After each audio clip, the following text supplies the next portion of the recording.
Would it be fine if I came in, ma'am? What? Where's my boy? He's fine, Miss Stevens. If I could just come in and explain everything, I'm sure we'd reach an understanding. The tall, slim man returned, eagerly extending his hand. His demeanor screamed rich privilege, from his shiny cuffs to the sleek black two-piece suit. If that wasn't enough, the gold pocket watch that hung from his coat would have done it. It was as if he was taunting a thug to try and steal it. Miss Stevens studied the man who stood before her, carefully taking everything into consideration, from the brim of his fine pressed hat to the dim reflection of lamps as it bounced from his smooth tan skin. Finally, she studied his eyes. Growing up around a superstitious grandma, she had always heard crazy advice.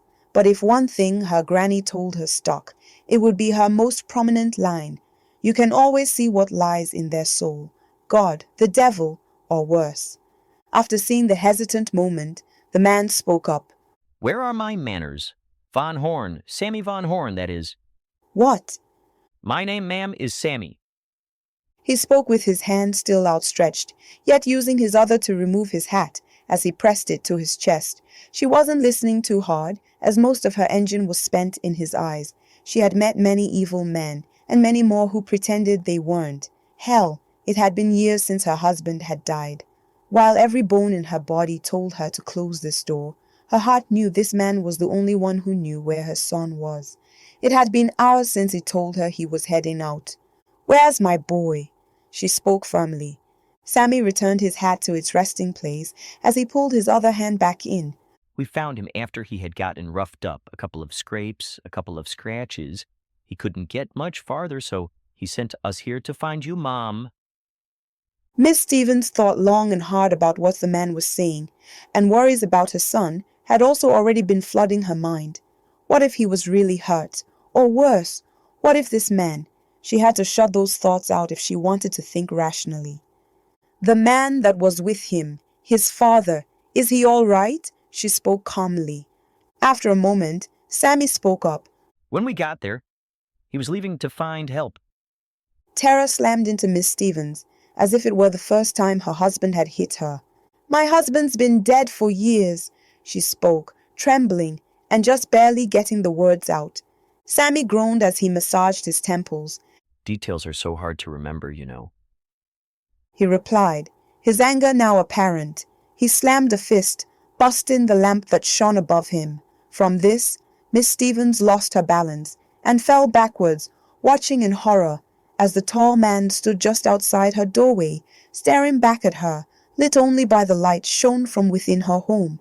To her surprise, he just stood there staring. Finally, he spoke up. Let me in, Miss Stevens.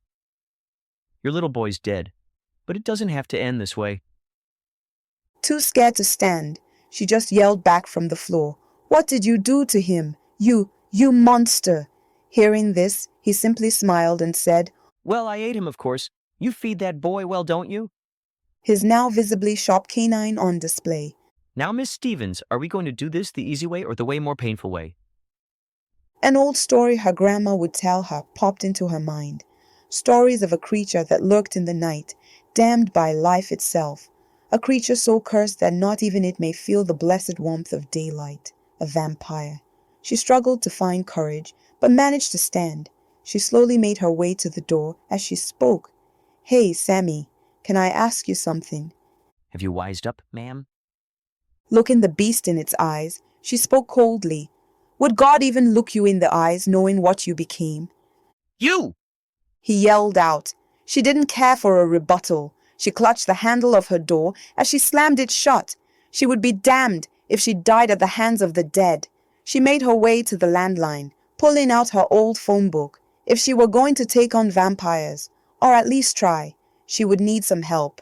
After all, once you take a mother's kid, you take away their mercy too, and thank God she had a family with none left to give.